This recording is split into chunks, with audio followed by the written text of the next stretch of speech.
HCM Staffing provides processes for recruitment and personnel placement, but also customized strategies for training and education, and also personalized coaching. And with me, Eddie Bright Jr., the CEO of HCM Staffing, and Love Malone, the Managing Director of Services and Operations. Got that all right? We did. Great job. So let's just start with, what are the key factors, would you say, in terms of DEI? Why is that being so emphasized so much in corporate America right now? There's been a real awakening, Jane, within corporate America. First of all, thank you for having us, as always. This is a pleasure. It really is. There's been a real awakening in corporate America as far as being able to grow those that we might call in underserved communities, as well as corporations are realizing that, hey, we want our workplace to look like the audiences that we serve. We realize that bringing that community in, those individuals in, opens up creativity. It allows us to sell better, market better. It allows us to retain talent better like we never have before. And then when you talk about DE&I, and you talk especially about diversity, if I'm going into a workplace that might not have many African Americans, me seeing other African Americans there that are especially in positions that represent success, time, and tenure within that corporation gives me that aspiration that I can be that person. I can grow up in this country, in this company, and I can be very successful. What have you seen particular strategies work better than others? Yes, which is kind of exciting, because I feel before we all had the same strategy where we go to historically black college, we would then reach out to the fraternities and sororities, and so every company was doing that. I think we now that people have started to put more emphasis on it, they're thinking outside the box, and that's one of the things we do best, is advise clients on making sure, first, hire, right? That's what we're here to do, is make sure that you're hiring great talent. The other part is making sure that you have a steadfast plan in order to do it. And so the companies that have done well have been the ones that start planning early for what they're wanting, and then kind of following through, making sure they're thinking outside the box. What are some of those outside of the box strategies? Well, if you go to the same, as they say, the same pool, you get the same fish. Right. Okay. What we're doing at HCM, which we think is pretty exciting, we're embedded not only in the HBCUs, but we're embedded in what's called the Divine Nine, all the black sororities and fraternities. Oddly enough, if you were in a sorority or fraternity, you went to college.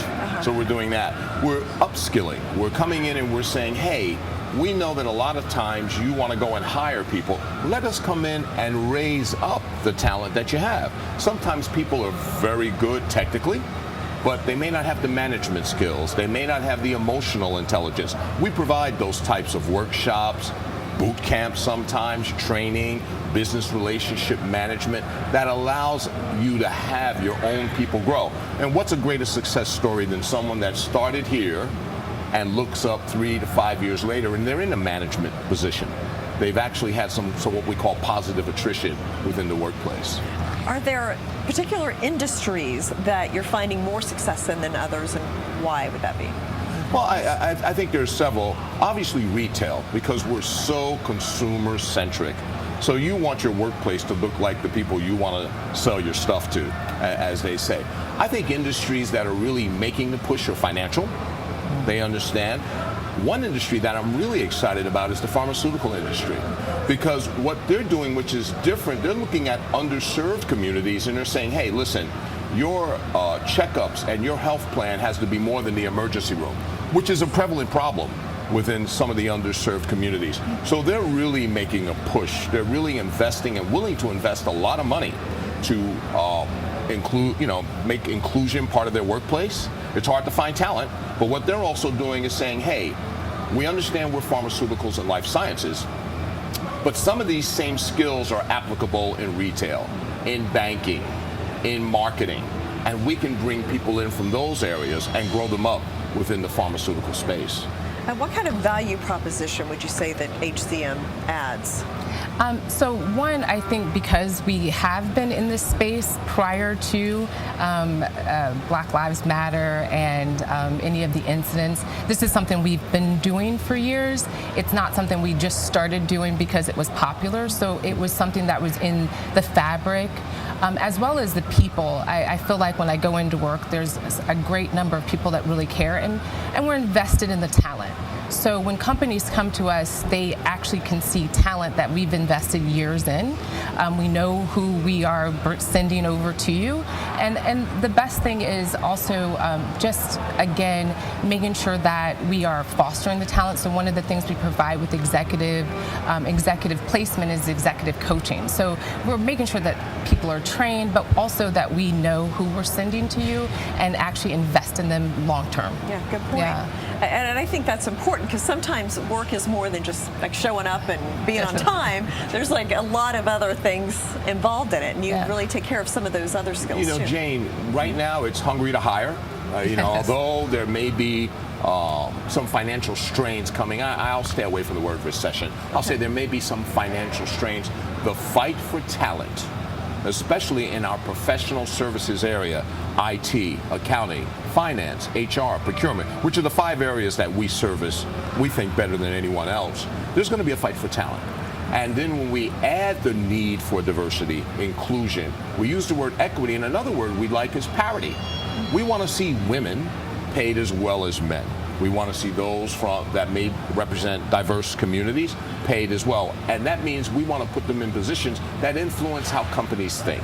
So parity is very important as well. And as Love has said, we've been here a long time. We didn't just create our programs. And then we're very fortunate to have a very dynamic private equity group behind us so we can invest ahead of the curve.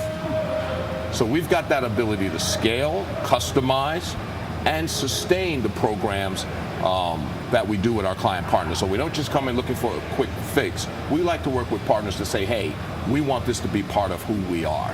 And we can invest that way with our partners. Well, I remember the last time we talked, you talked about also just a diversity of backgrounds, and people maybe from rural areas and urban areas and things like that, all kind of coming together and have something, an idea or some kind of value to bring to the table to make it as productive a company as possible. One other thing I'd like to mention, one of the things that we're very active in is working with those with disabilities. 1 in 4 people have a disability, both seen and unseen. You've met before Yvette, who is confined to a wheelchair. Walked into a hospital 15 years ago, she did not walk out. And she's made it her life purpose to make sure that she can come in and look at everything from ergonomics to how do you retain, how do you attract those with disabilities. And that's another area where we're really creating some very strong value collaborations with our client partners. Okay, and Love, finally, do you want to share maybe what you're looking forward to, say in 2023? What are your goals? Thank you so much. Right now, most of our clients are doing their planning for this year to come. So we're spending a lot of time making sure that we're planning for February is right around the corner. Any goals that you have for diversity and inclusion are right around the corner. So this is the time that that most companies are putting in the budget. So we just, kind of are making sure our clients are remembering their goals for next year and starting now. And so if they have any questions or any want to help with the roadmap, we're here. And also we have amazing talent that's always looking for work. And we're excited to share a lot of our client partners with New to the Street. I'm excited to meet them. We've got a lot of client partners that are doing exciting things, especially in the DE&I space and hiring, of course. And we're excited to have them take advantage of New to the Street. Okay. Well, thank you, Love and Eddie. Always great to talk to you. Thanks. Thank you.